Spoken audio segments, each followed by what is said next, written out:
Absolutely. My name is Benny. That is Sal. And today we're going to be talking about the latest comic book announcements, the Donna DC. Today's episode is brought to you by GamerSupps.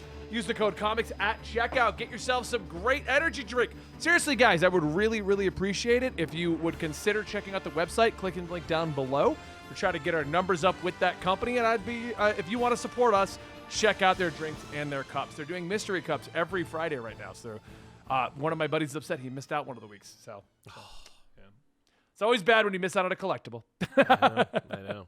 All right. Donna DC, Sal, why don't you take point? What was announced? Let me just go ahead and pull. I got it pulled up already.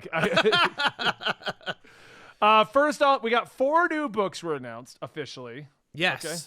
Yes, I'm very excited about this, by the way. And one mystery image. So I'm going to Yeah. start at the top. They don't have all 4. This article only had 2 of them. What the hell? Okay, you find the other 2. I got Hawkgirl and Steel. So Steelworks was announced first. Yes, Steelworks. We got written by who? Michael Dorn. Okay. Worf. Wait, isn't that Worf? Yeah. Yeah. You said Worf Worf, of and then Star it Trek. triggered, and then I was like, wait. Worf? Yeah. Okay, all right, I'm down. Why? Yep. Why is he writing comics now? I don't know. Oh, I didn't know that he voiced Steel on the animated series, though. Neither did I. I honestly thought that was Phil Lamar because he did so many other voices on that show. Yeah. But and Worf played Calabac on the Superman cartoon and Justice League, so I assumed he just did Calabac. But yeah, no, he's Steel. So they don't give us any real information on here, other than it's No. going to feature the original Steel, John Henry Irons, and the new Steel, Natasha Irons. Great. So they're going all in on Natasha. I kind of thought they were eventually just going to put John Henry back in, but I think they just ran out of ideas for that story, probably. I honestly, it could be just Dorn was like, I don't want to write about it unless John Henry's involved. It could be that they were like, well, they're making a Superman family over here. Let's make a Superman family over here. It could be we're paralleling Icon and Rocket from the Milestone era because it's like, hey, look, seasoned veteran, young female sidekick. Like, there's any number of precedents they could draw from, and DC classically chose neither of them. They were just like, how about we just give it to you and you just thank us for it? And it's like, all right, thanks. It's a classic trope to do the mentor. I mean, it's a Batman Beyond idea. Like the mentor trains the newbie kind of a situation. Mm-hmm. I'm wondering, I'll be straight up and honest, I've never cared about Steel. I always saw him as just a Superman knockoff, which is basically what he started as. You know? Yeah. So I I've love always Steel. So I wonder if I've never have. So I'm wondering if this is going to make me want to care about Steel. I doubt it. You think it's just going to cater to the Steel fans? Well, I went out and looked up like what Michael Dorn had written before, and it's nothing. So I'm like, oh, okay, well, good luck. I hope it's really well written. Maybe he took a couple of classes at the Learning Annex. I don't know. I don't know. I'm just kind of like, I'm not putting a lot of stock in it, but I'm also not going to like dismiss it out of hand. It's just kind of like, oh, I hope it works out. Like, I'll check it out with the first issue, and that's all I have time and energy and money for at this point. So. Because it seems like they're definitely catering to the classic Steel fans with that cover art, where it's literally just John Henry holding the helmet. You know, it is. For a minute, I thought that was Dennis Cowan's art. I was like, oh, this is like we're trying to make you think of like the '90s, and it's like, yeah, it makes sense. So the next book that they announced, and I'm actually excited about this one because I always feel like she never gets the proper limelight, is the Hawkgirl book. Yes. They always make a Hawkman book and then make it super confusing. But one thing I've always found interesting about the Hawkman, Hawkgirl, Hawkwoman mythos, Hawkgirl to Hawkwoman isn't nearly as confusing as Hawkman. Yet we always go back to Hawkman. It's an iconic design. Hawkman just sounds better. You have a tough time because it's like, I was just reading actually an Elseworlds book from 25 years ago in which they would never call her Hawkgirl. It's Hawkwoman. And yet Hawkgirl is what you know her as in the cartoon and from literature, and so most basic of all, it rolls off the tongue better. It does, yeah. Like Supergirl sounds better than Superwoman. Right. It comes down to there's too many syllables in Superwoman. Like it just. And I actually get the argument of not saying Supergirl, because then you always think of younger, and they want to skew towards older. You know, she's mature. She's a mature woman. But it just doesn't flow as well when you're like Superwoman, Hawkwoman. But Hawkgirl just comes right out. It's a shame because it's like it just doesn't flow I'm sorry. So And Hawkgirl like it I is. said, I get the argument of trying to make her Hawk Woman, but Yeah. it just doesn't. Superman, flow. Batman, Wonder Woman. It's 2 syllables. I've noticed that Yeah. trend. Yeah, Wonder Woman is like the one we skirt past the most, and then the rest of the time they go, put Captain in front of it. Yeah, but look at it this way. Look at it this way. A Wonder Woman, right, is the one we kind of give a pass to on the 2 to 3 syllable thing. But how often is she just called Diana? Right. So often. I remember a day when they used to colloquially call her 1D, which nobody uses. Goes to anymore. the 2 syllables, right? They were trying to get the 2 syllables to stick. Exactly. It'll be just give it another couple of years, and we're gonna get Captain Hawk and Captain Wonder, and we'll just be good to go. But yeah, Now- I don't know anything about this book. Like this Well, is one of this those one books has a that- little more information. So Okay. she's going to be moving to Metropolis following the breakup of the Justice League, which is actually funny because I forgot she was on that iteration of the Justice League. Because Scott Snyder had her on there, and then we moved over to Brian Michael Bendis' Justice League. Yeah. And he just like did nothing with half the cast. He was like Naomi, Wonder Woman's mother, and Black Adam. That's right. That's right. Yeah. I think that she's gonna find it's crowded up there because there's like 11 super people in Metropolis now. It's like why I don't understand that because that's the problem with Spider-Man. They're all in New York, and you go to Gotham, and the whole Bat family's in Gotham. Like, why are we putting him in Metropolis? Is she? Yeah. I would get it if she's going to interact with Superman and them often, but she won't. No. So why not put her? She can fly. You Yeah. can put her in, say, Connecticut. She can have the Western Hemisphere. You could set her in Coast City, Star City. It doesn't matter. Like I get it, Coast City. I'll be like, okay, no, wait. Star City, we could use another superhero. Coast City's Green Lantern, we could do that. I was thinking of Keystone. Oh yeah, I was like, no. Flash has got that covered. Flash is covered. You don't need, and there's more than one. So that city is fine. Could you There's imagine? no litter. I just thought of this. The amount of Flashes in Central is Central. They're in Central Yeah, I and think Keystone. so. Yeah, Central. The Well, amount of static electricity yeah. that must be generated in those cities. oh my God, yeah. Watch out. You're gonna have spontaneous combustion from like women grabbing the like gas pumps. Coast City. Our creator brings up a good point in our chat because we do this live every Monday and Yeah. Thursday at twitch.tv/comicstorian. Green Lantern's never in Coast City anyway. I know it's a source of real contention for him. I can imagine they rebuilt it. I don't actually follow that, so I don't know if Coast City was destroyed in this new continuity or if it was rebuilt or whatever. But like, it'd be great if It's another been hero rebuilt for took a while. over. It's been Yeah. rebuilt because they had a Okay, whole great. arc where they were actively rebuilding it. Like it Okay, wasn't then like, yeah, like just put Hawkwoman there. yeah. Anyway. Okay, so Cool. the next thing on here, and then you can get the other 2 comics. I'm sure you found it by now.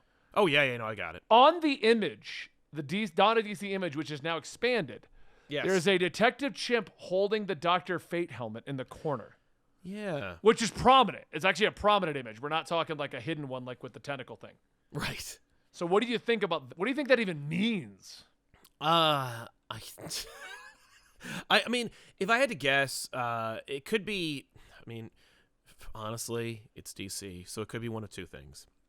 It could be that they're building towards some kind of Justice League Dark. It could be a reference to Night. Okay, so it's 3 things. It could be a Night Terrors reference, because that's the big event Right. of the month. It could be a Justice League Dark, or they forgot and it's a reference to Lazarus Planet and they just forgot to take it off.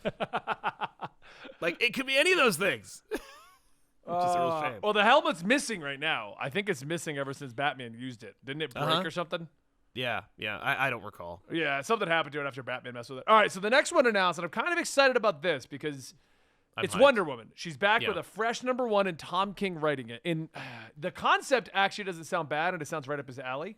Yes. So the concept behind this Wonder Woman is going to be that a mysterious Amazonian is accused of mass murder, and they passed the Amazon Safety Act, barring all Amazons from American soil. Yeah. Which Now, here's my problem with this. besides the fact they did it in War of the Gods, but yeah. Well, yeah, they did it War of the Gods. They did it already. Is this going to be the ongoing status quo with her, or is this the 6-issue arc? I assume 6-issue arc. I mean, I have to assume that it will result in fallout, but I know that this will be basically the Supergirlification of Wonder Woman, where it's like, make her a badass, make her self-contained, set it in continuity because why not? And, but I am excited for this book because I love Tom King lately has been killing it, so I'm down. I'm excited to see his tackling Wonder Woman because I rarely see that from him or anybody. And Wonder Woman has largely been a lackluster, if not terrible, book. Right. So I'm excited to see it do anything differently. I mean, that's the problem with Wonder Woman. Like, I like the character, but she has not had an interesting storyline to me since Brian Azzarello's reinvention of her. That was a great run. The Michael Conrad, Becky Cloonan series started really well. Yep. And then that one started good.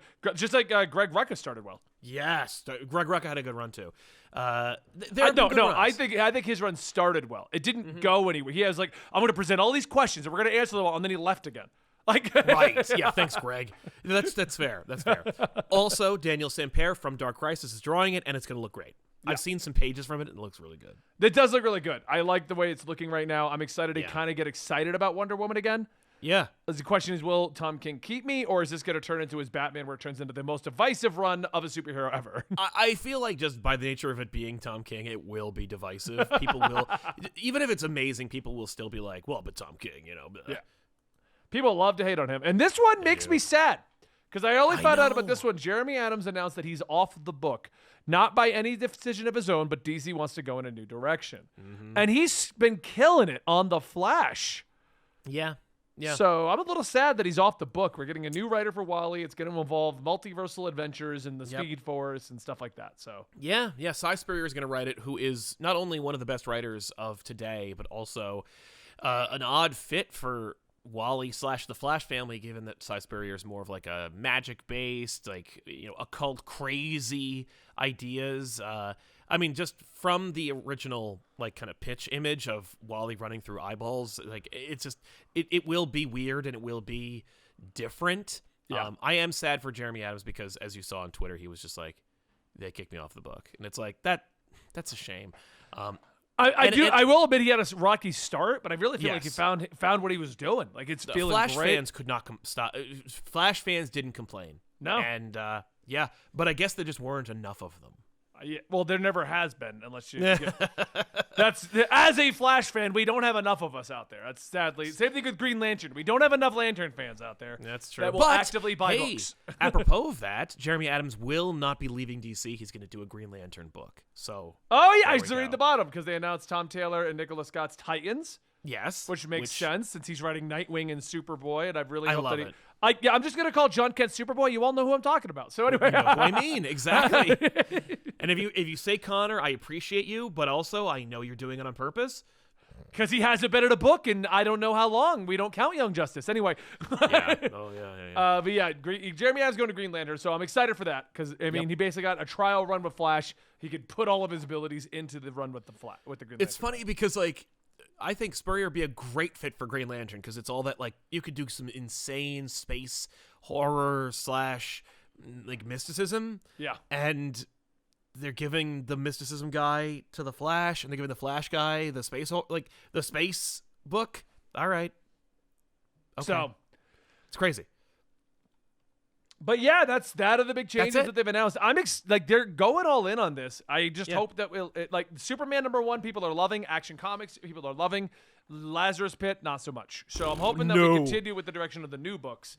Yes. Have you seen? I don't know what it is though. I don't know if it's pacing it out the way they are, where we're getting like 1 or 2 a month. But it doesn't feel as big as Rebirth did. Remember when Rebirth hit and we were all like, I got to read every Rebirth book. Yeah. Rebirth was a plan.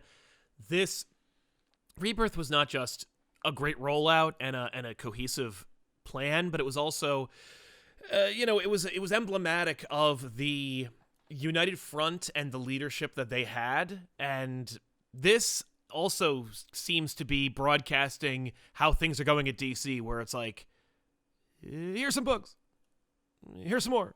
Yeah, like, who's making these announcements? Whoever's available. That's what it feels like. Like they're locking in good writers, good books. We're leading to something because that's what you need in American comic books. That's how you beat manga, is by having crossover. And you have people need to know what's going on. We need to see the Captain America shield and the Tony Stark Bay. That's what we need to see. We need to hear about Batman and Gotham on the news TV in the background of a comic book. Like that's what we need to hear. Yeah. So it's weird. It's but these are good ideas. These are good these are good steps forward. I just wish that they, like you, I wish they were well handled. It doesn't feel not well handled. It just doesn't feel as coordinated as. It almost feels like what you said. It's almost like, okay, we got these 3 writers, announce these books. Yeah. Okay, we locked in these 3. Now announce these 4 books. You know what I mean? Yeah, and they're afraid to sit on it for too long. Yeah. When we could have just kind of let it build up and then they all come out. But then again, they could also be worried about if we do 52 number 1s, people aren't going to buy them all. That's true. That's true. So we'll pace them out so people get hooked into each book. Right. Plus, they got the whole distribution problem, which is another topic. But like, they need to move from Tuesdays to Wednesdays again. It's a stupid idea. It was a nice try, but no. Anyway, it does keep throwing me off. I won't lie. It's terrible. No one's gonna go to the comic book store twice a week. No, people just still go Wednesday because you're too close to Wednesday anyway.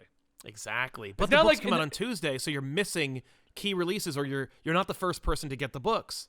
Or do a drastic change. Make them a Friday release. Like, because Tuesday to Wednesday, I'm just going to go Wednesday. You haven't done anything. Like, but if you move it to Friday, at least it's like a separate day, and it could be a thing you do, you know?